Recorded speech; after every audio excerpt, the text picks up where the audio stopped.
Okay, I got this 520D 2010 plate, 520, broken cam chain, decided to take the job on, never done one before, watched some YouTube vids and decided to take out the engine.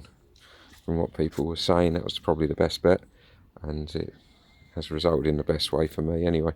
So I changed the engine was turning over okay, even with the broken chain. Spinning on the starter in the car, so I pulled the engine out, stripped it out, cleaned it up as best I can at home, installed the new timing chain kit, but when I went to rotate the engine, after timing it up, the engine locked.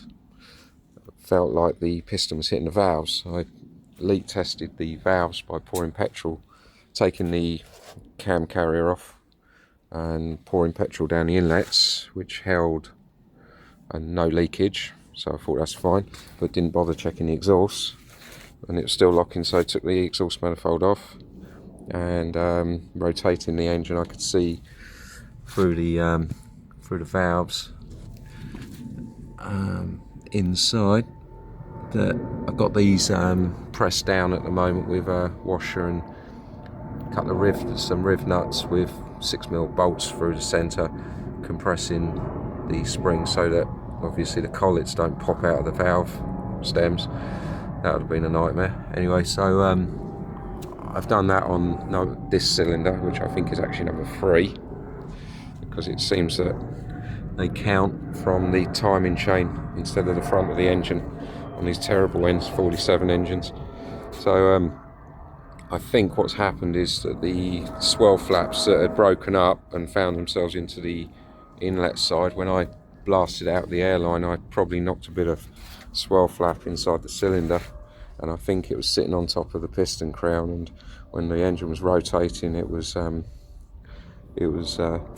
the top of the valve, one of the valves on number 2 or 3 cylinder. So I just thought I would give a quick video, some ideas of finding out if your valves are bent or problems after swell flaps have disintegrated, as well as the timing chain.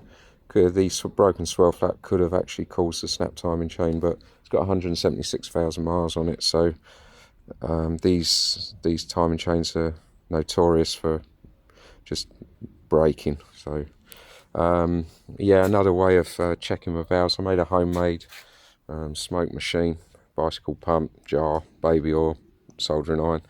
Another one was to take off the valve carrier and pressurise with the rotate the crank just after top dead centre, and just pressurise the cylinder, and then you'll see the engine rotate if you've got good compression there, which it seems to be fine on this one. I just wanted to avoid taking off the cylinder head if I could. So anyway, that's it, and I'll do another video, probably just a short one, once the engine's back in the car and running. I'm going to bolt the flywheel on once I'm comfortable that there's no problem inside the cylinders anymore.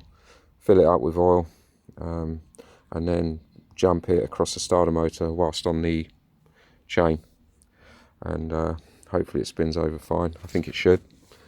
Yeah, that's it.